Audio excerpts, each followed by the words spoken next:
Well, you've likely seen images. Angry demonstrators crammed together outside the State House protesting Governor Mike DeWine's stay-at-home order. This is labeled free speech, a guarantee of the First Amendment, taking your protest to the doors of government. But the protesters are also clearly defying the state's stay-at-home and social distancing orders amid a pandemic, and often spreading messages of hate. So questions are raised about when the government can curtail speech and how reporters can safely cover people who are putting public health at risk. And a warning, we're about to show you an anti-Semitic image because this man wants us to. This is my city. My people are here. I'm Jew.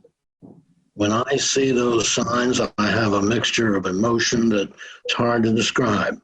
Anger, fear, and wonder that this is actually going on in 2020. Ron Soloff wants you to see this anti-Semitic image carried outside the Ohio State House, even though, as president of the local temple Tifereth Israel, he hears from members who say it's best to ignore it.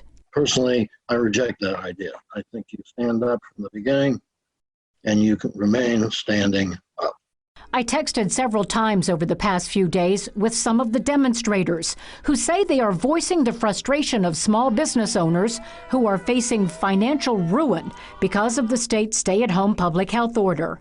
But with anti-Semitic signs, Confederate flags, and rifles, that message is sometimes hijacked. And none of those who say they are worried about the economy would appear on camera to answer questions about the symbols of hate at their side. Columbus police broke up off-campus parties and playground basketball games, but demonstrators defy distancing orders from the state and city health directors with no consequences. Is your order not being enforced by the city police?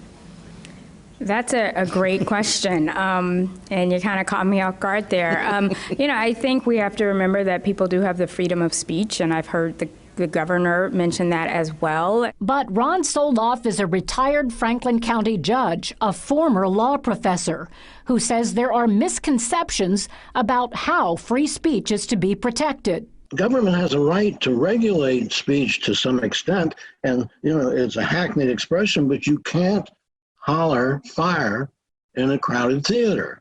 And you ought not to be able to cast viruses in a crowded space.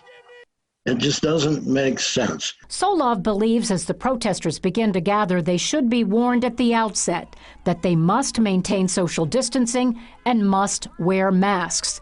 Their lives could be protected, along with their right to free speech, even when it's hateful. My grandparents came here from Europe. They thought and believed and lived that they had found the safe place. And it's shocking to find that perhaps this is not the safe place. NBC4 is covering those State House demonstrations mostly from a distance for two reasons: so that we do not inadvertently use the public airwaves to show symbols of hate, and to protect our photographers and reporters by not exposing them to a crowd of people who are deliberately violating state COVID-19 health rules.